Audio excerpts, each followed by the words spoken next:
क्या होगा अगर मैं आपसे कहूं कि एक साधारण भिक्षु ने ऐसी बात कही थी जिसने हजारों साल पुराने विश्वासों को चुनौती दे दी? क्या होगा अगर मैं कहूं कि एक व्यक्ति ने दुनिया को यह समझाने की कोशिश की कि हम जिन चीजों को सबसे ज्यादा सच मानते हैं, हो सकता है कि वे वैसी हो ही नहीं जैसी हमें दिखाई देती हैं? और क्या होगा अगर मैं आपको बताऊं कि इस महापुरुष के विचार आज भी दुनिया के बड़े बड़े विश्वविद्यालयों में पढ़ाए जाते हैं? दोस्तों, आज मैं आपको एक ऐसे महान दार्शनिक, संत और विचारक की कहानी सुनाने जा रही हूं जिन्हें बौद्ध दर्शन का सबसे प्रभावशाली आचार्य माना जाता है। यह कहानी है आचार्य नागार्जुन की। करीब 2000 वर्ष पहले भारत की धरती पर एक ऐसे बालक का जन्म हुआ जो आगे चलकर दुनिया के सबसे महान चिंतकों में गिना जाने वाला था।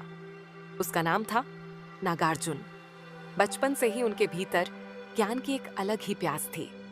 वे केवल बातें सुनकर संतुष्ट नहीं होते थे, हर बात के पीछे का कारण जानना चाहते थे, हर विश्वास को समझना चाहते थे। और शायद यही जिज्ञासा उन्हें उस मार्ग पर ले गई जहां से उनका नाम इतिहास में अमर हो गया। समय बीतता गया। नागार्जुन ने बौद्ध धर्म का अध्ययन शुरू किया। उन्होंने अनेक गुरुओं से शिक्षा प्राप्त की, कई ग्रंथ पढ़े, लेकिन जितना अधिक वे सीखते गए उतने ही गहरे प्रश्न उनके मन में उठते गए। एक दिन उन्होंने महसूस किया कि लोग दुनिया को केवल बाहरी रूप से देख रहे हैं, लेकिन सत्य उससे कहीं अधिक गहरा है। उन्होंने अपने जीवन का अधिकांश समय इसी सत्य की खोज में लगा दिया।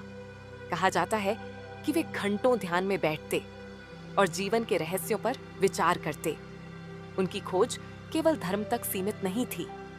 वे यह समझना चाहते थे कि वास्तव में अस्तित्व क्या है, हम कौन हैं, ये संसार क्या है, और जो कुछ हमें दिखाई देता है क्या वही अंतिम सत्य है? धीरे धीरे उनकी समझ इतनी गहरी होती गई कि लोग दूर दूर से उनसे मिलने आने लगे। उनकी सबसे प्रसिद्ध शिक्षा थी मध्यम मार्ग। वे कहते थे कि जीवन में किसी भी चीज की अति सही नहीं है, न अत्यधिक आसक्ति, न अत्यधिक त्याग। संतुलन ही सच्चा मार्ग है। लेकिन नागार्जुन की सबसे अनोखी शिक्षा थी शून्यता।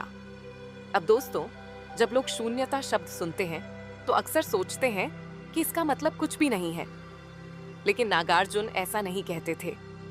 वे समझाते थे कि संसार की हर चीज एक दूसरे से जुड़ी हुई है, कुछ भी पूरी तरह स्वतंत्र नहीं है। जैसे एक पेड़ बीज, मिट्टी, पानी, धूप और समय के बिना नहीं हो सकता, वैसे ही हम भी अनगिनत कारणों और परिस्थितियों से जुड़े हुए हैं।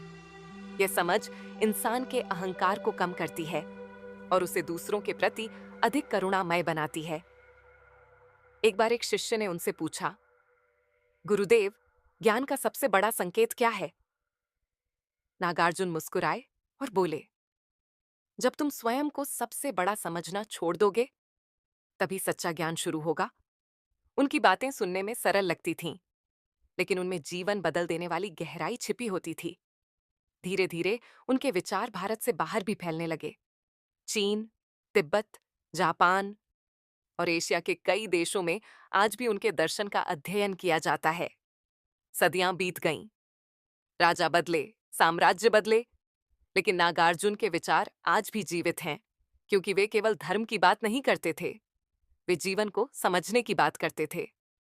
दोस्तों, आज की दुनिया में जहां हर कोई अपनी बात को अंतिम सत्य मानता है, नागार्जुन हमें विनम्रता और खुले मन से सोचने की सीख देते हैं। वे हमें याद दिलाते हैं कि जितना हम सीखते हैं, उतना ही हमें यह एहसास होता है कि सीखने के लिए अभी बहुत कुछ बाकी है।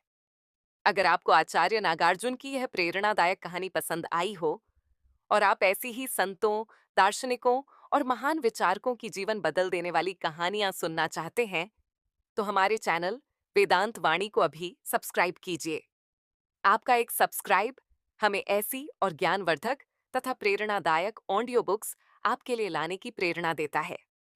वीडियो पसंद आया हो तो लाइक और शेयर करना न भूलिएगा। मैं आपसे फिर मिलूंगी, एक नई कहानी, एक नई सीख और एक नई आध्यात्मिक यात्रा के साथ।